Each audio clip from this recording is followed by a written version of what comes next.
Assalamualaikum warahmatullahi wabarakatuh.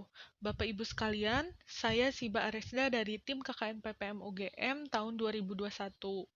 Kali ini saya akan mensosialisasikan terkait dengan pengembangan produk olahan singkong, yaitu tepung mokaf. Nah, Bapak Ibu sekalian, apa sih tepung mokaf ini? Tepung mokaf ini adalah tepung modifikasi berbahan dasar singkong atau ubi kayu yang modifikasinya dilakukan dengan menggunakan teknik fermentasi dengan bantuan bakteri asam laktat. Adanya proses modifikasi ini menjadikan tepung mokaf memiliki tekstur serta struktur yang hampir mirip dengan tepung terigu, sehingga dapat digunakan sebagai substitusi dari tepung terigu. Nah, berbicara dengan tepung serta singkong, ada beberapa jenis tepung yang telah kita ketahui sebagai produk dari turunan singkong. Yang pertama ada tepung gaplek, yang bahan bakunya dengan menggunakan singkong utuh, sama seperti tepung mokaf. Nah, kemudian juga ada tepung tapioka, di mana tepung tapioka ini hanya menggunakan pati singkongnya saja. Nah, kemudian juga ada tepung mokaf sendiri. Nah, tepung mokaf sendiri ini menggunakan bahan baku yaitu dengan menggunakan singkong utuh, sama seperti tepung gaplek. Perbedaannya, tepung gaplek tidak melalui proses fermentasi. Nah, kemudian juga ada tepung terigu, yaitu tepung yang saat ini banyak dikonsumsi oleh masyarakat. Tepung terigu ini berbahan baku yaitu gandum, dan kadar proteinnya pun lebih tinggi dibandingkan dengan tepung-tepung yang berbahan baku singkong. Nah, kemudian apa sih yang membedakan tepung mokat dibandingkan dengan tepung lainnya? Proses pengeringan atau pada proses pemanasan. Nah, kemudian tepung mokaf ini juga tidak berbau dibandingkan dengan tepung tapioka serta tepung gaplek. Karena pada proses fermentasi ini terjadi penghilangan kadar sianida di dalam singkong, sehingga bau singkongnya pun akan berkurang dan bahkan hilang. Kemudian teksturnya dari tepung mokap ini lebih mirip dengan terigu, sehingga dapat digunakan sebagai substitusi terigu dan memiliki daya kembang seperti tepung tipe 2 atau tepung protein sedang. Nah, kemudian kandungannya Bapak Ibu sekalian. Nah, tepung singkong ini ternyata lebih baik karena bebas gluten. Nah, gluten ini apa sih Bapak Ibu sekalian? Gluten ini adalah sejenis protein atau protein gluten yang hanya terdapat pada produk-produk turunan gandum. Nah, namun protein gluten ini tidak dapat dikonsumsi oleh semua kalangan masyarakat, terutama bagi penderita autisme. Maka dari itu, tepung singkong ini berbeda dengan tepung gandum atau tepung terigu, dia bebas gluten dan dapat dikonsumsi oleh semua masyarakat. Kemudian tepung mokaf juga rendah gula, kaya akan vitamin C, kemudian lebih berserat karena proses fermentasi tadi, dan mengandung mikrobakteria yang baik, yaitu bakteri asam laktat. Seperti yang telah kita ketahui bahwa bakteri asam laktat ini biasa ditemukan di yogurt, kemudian di Yakult yang baik untuk pencernaan manusia.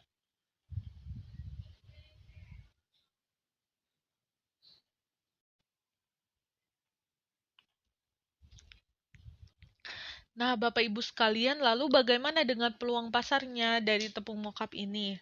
Tentu saja sebagai produk substitusi terigu, tepung mokap memiliki peluang yang luas. Mengingat konsumsi terigu di Indonesia itu sangat banyak. Berdasarkan data yang saya peroleh, bahkan sebanyak 12% dari total konsumsi pangan pokok ini adalah konsumsi terigu. Dapat kita lihat secara keseharian dari mulai gorengan, kemudian mie, kemudian bakso, kemudian kue kering, kemudian kue basah, jajanan pasar, itu semuanya menggunakan terigu. Padahal terigu ini bahan bakunya itu gandum Bapak Ibu sekalian, dan gandum tidak dapat diproduksi di Indonesia sehingga penyediaan bahan bakunya mau tidak mau harus melalui impor. Nah, di sisi lain, singkong ini memiliki ketersediaan yang sangat melimpah di Indonesia.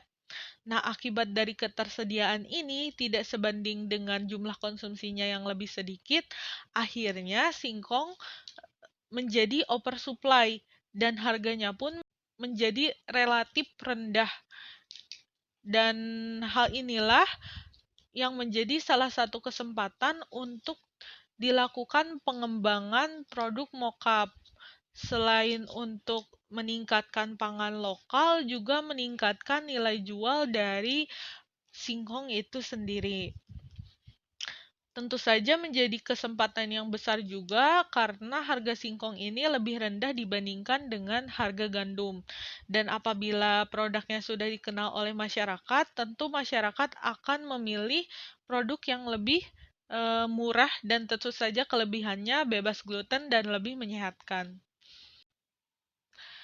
Juga saat ini mulai banyak bermunculan produk-produk healthy food yang biasanya target konsumennya adalah untuk diet yang bebas gluten serta kadar gulanya rendah.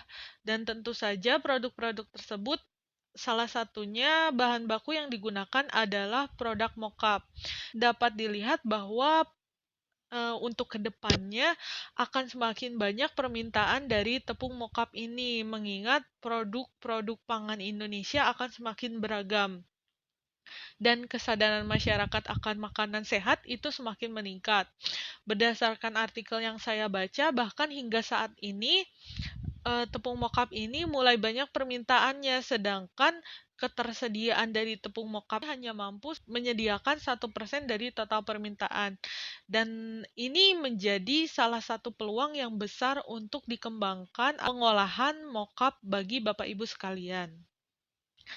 Nah, lalu siapa yang menjadi target pasar dari produk mockup ini? Tentu saja target pasar dari produk mockup ini dapat dikonsumsi oleh masyarakat langsung atau sebagai bahan baku dari produk lainnya. Nah, target konsumen yang dapat dituju oleh Bapak Ibu sekalian untuk konsumsi pribadi itu ada untuk semua kalangan usia. Kemudian bagi masyarakat yang alergi terhadap gluten dan tentu saja bagi masyarakat yang menginginkan produk yang menyehatkan. Kemudian sebagai bahan baku dari produk lain, target konsumen dari produk mockup ini adalah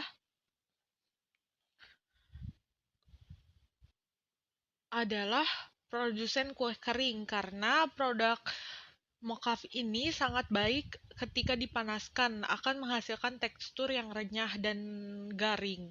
Kemudian untuk produk mie juga karena produk mockup ini memiliki peran perekat yang baik untuk produk lainnya. Kemudian juga dapat ditujukan atau dijual kepada produsen saus atau misalkan sarden. Karena mockup ini memiliki peran yang baik dan memiliki daya tahan yang baik terhadap pH dan suhu. Sehingga kualitas saus nanti yang dihasilkan akan lebih baik dibandingkan dengan menggunakan onggok. Produk mockup juga dapat dijual kepada produsen roti. Hanya saja pada proses produksi roti ini mockup tidak sepenuhnya digunakan, yaitu hanya sebesar 5% karena tepung mockup ini ternyata memiliki retrogradasi yang rendah atau dia memiliki daya ikat air yang kuat. Karena biasanya roti ini ketika disimpan setelah 1 atau 2 hari, biasanya rotinya akan mengering. Nah, mockup ini memiliki peran untuk mencegah terjadinya hal tersebut. Produk akan tetap lembut dengan menggunakan mockup. Nah, lalu bagaimana dengan proses pembuatannya? Proses pembuatan dari tepung mockup ini terbagi menjadi beberapa tahap. Nah, tahap yang pertama adalah proses pengupasan dan pencucian. Singkong yang berusia 7 hingga 9 bulan terlebih dahulu dilakukan pengupasan dengan menggunakan tenaga manual dengan bantuan pisau, yang kemudian dicuci di bawah air mengalir selagi disikat. Tujuannya untuk menghilangkan asam sianida pada singkong dan menghilangkan getahnya. Nah, setelah itu maka dilakukan proses pengirisan.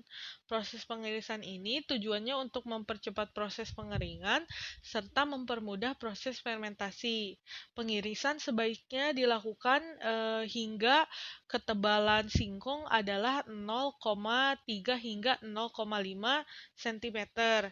Nah, untuk skala industri sebaiknya dilakukan dengan menggunakan bantuan mesin slicing untuk mempercepat proses pengirisan dan efisiensi produksi. Nah, kemudian yang ketiga adalah proses perendaman dan fermentasi. Nah, proses perendaman ini dilakukan pada sebuah bak perendaman di mana singkong hasil penyautan atau pengirisan tersebut direndam sepenuhnya di dalam air hingga semuanya tertutup air, karena apabila ada permukaan singkong yang muncul itu akan menyebabkan kontaminasi jamur, sehingga singkong harus sepenuhnya terendam. Nah, pada proses ini terjadi penambahan starter untuk mempercepat proses fermentasi, yaitu BIMO CF. Perbandingan penggunaannya adalah 1:1000. Di mana Bapak Ibu menggunakan 10 kg singkong, maka starter yang digunakan adalah 10 gram. Proses fermentasi ini memakan waktu 12 hingga 3 kali 24 jam. Tapi apabila menggunakan starter cukup 12 jam. Nah, selanjutnya adalah proses pengeringan. Setelah difermentasi tadi selama 12 jam, kemudian singkong dicuci terlebih dahulu dan dikeringkan hingga teksturnya menjadi rapuh, atau ketika diplotek itu mudah untuk patahnya. Bapak Ibu sekalian, proses pengeringan ini biasanya memakan waktu 2 kali 24 jam hingga 3 kali 24 jam. Hingga kadar airnya sebisa mungkin 12%. Kemudian setelah itu proses penghalusan dan atau penepungan dengan menggunakan mesin penepung atau yang dinamakan dismill. Setelah itu proses pengemasan. Nah, untuk proses penghalusan tadi, singkong hasil pengeringan itu biasanya dapat disimpan dari 8 hingga 10 bulan sebelum proses penghalusan, dan selanjutnya proses pengemasan. Selanjutnya berbicara terkait kemasan, untuk produk mockup ini ada 2 jenis kemasan yang dapat Bapak Ibu gunakan, yaitu kemasan plastik atau menggunakan kemasan aluminium foil. Pemilihannya berdasarkan dengan budget serta target konsumen dari Bapak Ibu sekalian. Nah, perlu diperhatikan bahwa kemasan dari tepung ini haruslah tahan terhadap udara dan air karena sifat produknya yang sensitif terhadap kelembapan udara. Nah, di lain hal, dalam kemasan ini terdapat komponen lain, yaitu label. Nah, label ini fungsinya apa? Fungsinya selain untuk memberikan informasi kepada konsumen terkait produk Bapak Ibu sekalian, juga berfungsi untuk meningkatkan nilai daya tarik produk. Nah, untuk label ini berdasarkan standar yang ditetapkan oleh pemerintah nomor 69 tahun 99, bahwa ada 5 komponen penting yang perlu dicantumkan dalam label. Yang pertama yaitu jenis produknya, kemudian ada berat bersih, kemudian juga ada alamat produksi, kemudian juga ada komposisi, kemudian kode produksi, tanggal expired, serta PIRT. Nah, komponen-komponen dari label kemasan tersebut perlu Ibu Bapak perhatikan karena peraturan tersebut termasuk ke dalam syarat dari pengajuan sertifikasi PIRT. Selanjutnya adalah alat yang digunakan Bapak Ibu sekalian. Nah, untuk alat yang dibutuhkan untuk proses pembuatan tepung mockup ini ada beberapa hal.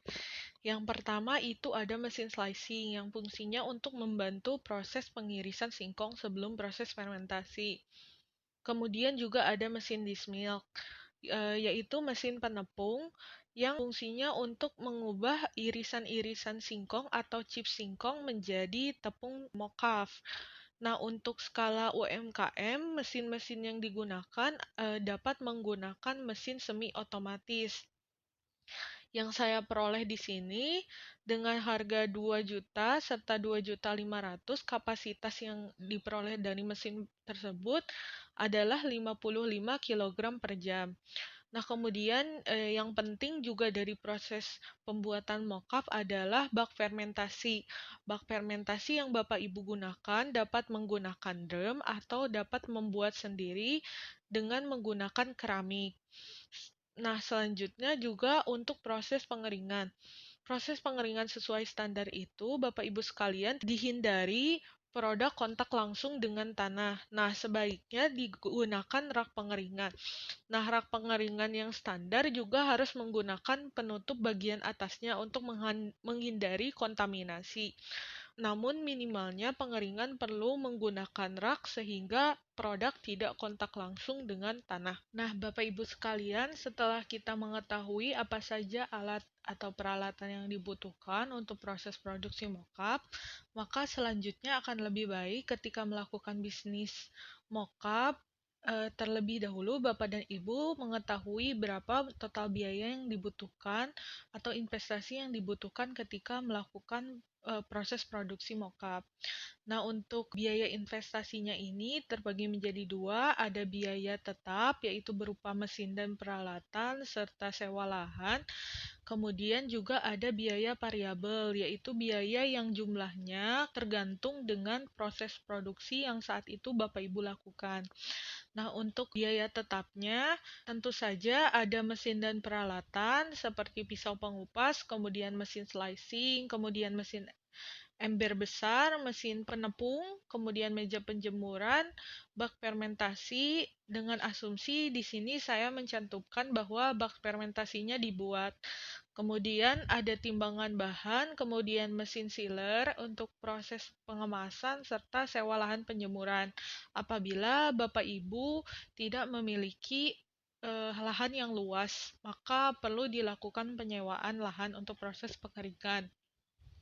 Nah, berdasarkan perhitungan yang saya lakukan, total biaya investasi untuk biaya tetap ini untuk mockup adalah sekitar Rp14.782.000. Namun, biaya ini tentu saja bisa berubah berdasarkan kondisi di Wonosobo, seperti sewa lahan. Kemudian, biaya-biaya ini saya peroleh berdasarkan data-data yang saya peroleh melalui internet, seperti harga mesin dan mesin-mesin peralatan lainnya. Nah, selanjutnya untuk biaya variabelnya sendiri untuk produksi singkong sebanyak 140 kg itu adalah tentu saja yang pertama sewa lahan. Sewa lahan ini kenapa masuk ke dalam biaya variabel? Dihitung saja sebagai uang tabungan untuk biaya sewa selanjutnya. Kemudian ada singkong yaitu sebanyak 400 kg, kemudian ada kemasan yaitu sebanyak 140 buah, kemudian ada listrik dan air, kemudian transportasi, kemudian starter yang digunakan yaitu Bimo CF serta tenaga kerja. Tenaga kerja yang saya cantumkan di sini dengan asumsi bahwa ibu bapak merekrut tenaga kerja harian, sehingga tenaga kerja ini dibayarnya per hari. Nah, untuk total biaya untuk 140 kg tepung mockup ini adalah sebesar 1.400.000. Sehingga harga pokok produk dari tepung mockup ini adalah sebesar 10.000 per kilogram. Nah, Bapak Ibu sekalian, setelah kita memperoleh data-data terkait biaya variabel serta biaya tetap, selanjutnya dapat kita peroleh bahwa total modal awal yang dilakukan untuk memproduksi 140 kg tepung mockup adalah sebesar Rp16.182.000. Dan harga pokok produk tadi telah kita peroleh adalah sebesar 10.000 per kilogram. Nah, setelah kita mengetahui harga pokok produk, maka selanjutnya kita dapat menentukan harga jual produk. Nah, dalam menentukan harga jual juga ada beberapa yang perlu diperhatikan Bapak Ibu sekalian. Sebaiknya harga jual produk itu adalah perlu disesuaikan dengan harga pasar dengan produk yang sama. Nah, berdasarkan data yang saya peroleh melalui media internet, rata-rata penjualan tepung mokap ini adalah sebesar 16.000 hingga 25.000 per kilogram. Nah, dengan asumsi bahwa kita menjual produk 18.000 per kilogram, maka kapan sih kita akan mengalami titik ipas atau berapa yang perlu kita jual untuk mengembalikan biaya operasional yang kita telah keluarkan. Maka dari itu kita dapat menghitung dan memperkirakan hal tersebut melalui perhitungan BEP atau break-even point. Nah, untuk mengetahui berapa unit yang perlu dikeluarkan untuk menutupi biaya operasional, yaitu dengan menggunakan BEP unit. Rumus perhitungannya adalah total biaya tetap tadi, kemudian dibagi harga jual per unit produk dikurangi biaya variabel setiap unit produk atau biaya harga pokok produk. Nah, dari sini diperoleh bahwa dengan penjualan tepung mokap 18.000 per kilogram, Bapak dan Ibu perlu menjual sebanyak 1.848 kilogram tepung. Nah, dengan asumsi bahwa dalam satu hari produksi adalah 140 kg dan 140 kg-nya itu terjual per hari, maka Bapak Ibu sekalian dapat mengalami titik impas ketika 12 kali produksi.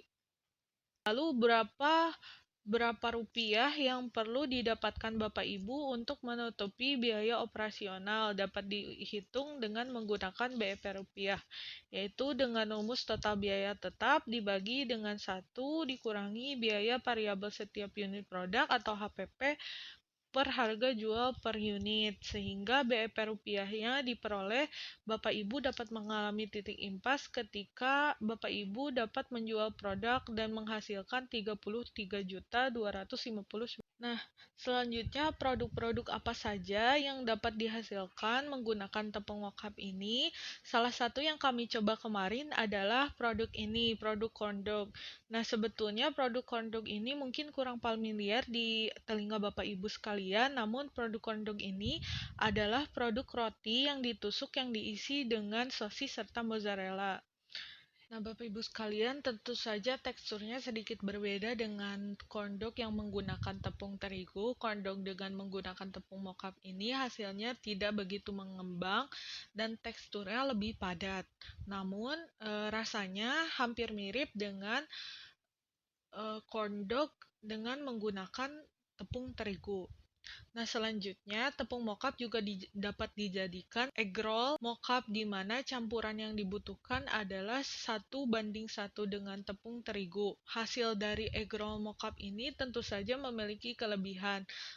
Karena sifat mokap yang dipanaskan menghasilkan tekstur yang renyah, egg roll mokap yang dihasilkan pun akan lebih renyah dibandingkan dengan egg roll biasa. Nah, selanjutnya adalah produk mie. Untuk produk mie sendiri, tepung mokap dapat digunakan sebanyak 100% untuk proses pembuatan produk. Hasil dari mie mokap ini tentu saja lebih menyehatkan dibandingkan dengan tepung terigu. Tepung mie mokap akan menghasilkan mie yang cukup mengganjal lapar karena kandungan seratnya yang lebih tinggi. Dan tentu saja dia bebas gluten. Nah, selanjutnya juga tepung mokap dapat dibuat menjadi brownies kukus, di mana hasil yang diperoleh itu tekstur browniesnya menjadi lebih lembut, serta lebih menyehatkan. Tepung mokap juga dapat digunakan sebagai bahan baku dari produk kering lainnya, yaitu produk kembang goyang dengan campuran tepung mokap, tepung beras, serta tepung tapioka yang menghasilkan tekstur kembang goyang yang lebih renyah. Nah, setelah kita membahas terkait produk produk dan turunan produk, tentu saja hal lainnya yang perlu diperhatikan ketika Bapak Ibu memulai bisnis yaitu pemasaran, di mana dan bagaimana produk dipasarkan. Tentu saja saat ini semakin mudahnya proses pemasaran produk, baik melalui media online dan offline. Eh, ada beberapa hal yang perlu diperhatikan Bapak Ibu, salah satunya sertifikasi. Dan untuk skala UMKM dan produksi rumahan, sertifikasi yang diperoleh dapat menggunakan sertifikasi dari Dinkes Kesehatan, yaitu PIRT. Nah, apa saja sih syarat-syarat yang diperlukan Bapak Ibu untuk mendapatkan sertifikasi PIRT ini dan bagaimana proses pembuatan izinnya? Untuk syaratnya, yang pertama tentu saja pangan olahan yang didaftarkan harus termasuk ke dalam daftar produk PIRT dan mockup ini sudah termasuk ke dalam daftar produk PIRT. Yang kedua, tempat produksinya masih menggunakan rumah tempat tinggal dan teknologi produksinya masih menggunakan teknologi manual ataupun semi otomatis. Nah, kemudian yang keempat, penanggung jawab produksinya harus sudah memiliki pengetahuan keamanan pangan, dibuktikan dengan sertifikat penyuluhan pangan yang diperoleh melalui pelatihan PKP ketika nanti Bapak Ibu melakukan pengajuan sertifikasi PIRT. Nah, selanjutnya sarana dan prasarana produksi memenuhi persyaratan teknis. Serta yang keenam, label memenuhi syarat. Nah, label memenuhi syarat ini seperti yang tadi saya jelaskan syaratnya pada proses pengemasan atau pembuatan izin PIRT. Ini yang pertama, Bapak Ibu dapat langsung datang ke Dinas Kesehatan untuk mendaftarkan industri Bapak Ibu sekalian, kemudian mengisi formulir dan melengkapi dokumen berupa foto 3x4 2 lembar, kemudian 2x3 1 lembar, kemudian fotokopi KTP Bapak Ibu atau pemilik industri, kemudian surat keterangan domisili usaha, kemudian rincian modal usaha, kemudian sampel pangan, kemudian surat keterangan kepemilikan dan penunjuk penangguhjawaban usaha, denah lokasi dan bangunan, contoh label dan stempel perusahaan, kemudian data industri dan rumah tangga pangan. Nah, setelah itu, kemudian Bapak Ibu akan didaftarkan untuk mengikuti PKP atau penyuluhan keamanan pangan yang disediakan oleh Dinas Kesehatan. Tujuannya untuk memperoleh sertifikat keamanan pangan sebagai salah satu syarat dari proses pengajuan PIRT ini. Eh, dalam proses PKP ini, Bapak Ibu akan memperoleh sertifikat ketika Bapak Ibu mendapatkan nilai di atas 60 ketika post-test. Selanjutnya, dalam 14 hari ke depan, Bapak Ibu perlu mempersiapkan lokasi produksi, karena setelah itu, pihak Dinas Kesehatan akan melakukan survei tempat. Perlu dipastikan bahwa tempat produksi sudah bersih dan sesuai dengan syarat-syarat atau standar yang ditetapkan yang akan dijelaskan melalui proses penyuluhan keamanan pangan. Nah, selanjutnya setelah itu apabila telah dinyatakan lolos dari proses survei tempat, maka Bapak Ibu akan memperoleh sertifikat PIRT. Dan apabila belum memenuhi, Bapak Ibu perlu melakukan perbaikan selama 30 hari yang diberi jangka waktu 30 hari ke depan oleh Dinas Kesehatan. Nah, mungkin sekian yang saya dapatkan terkait dengan proses pengembangan olahan mockup ini. Semoga bermanfaat dan mohon maaf atas kekurangannya. Terima kasih. Wassalamualaikum warahmatullahi wabarakatuh.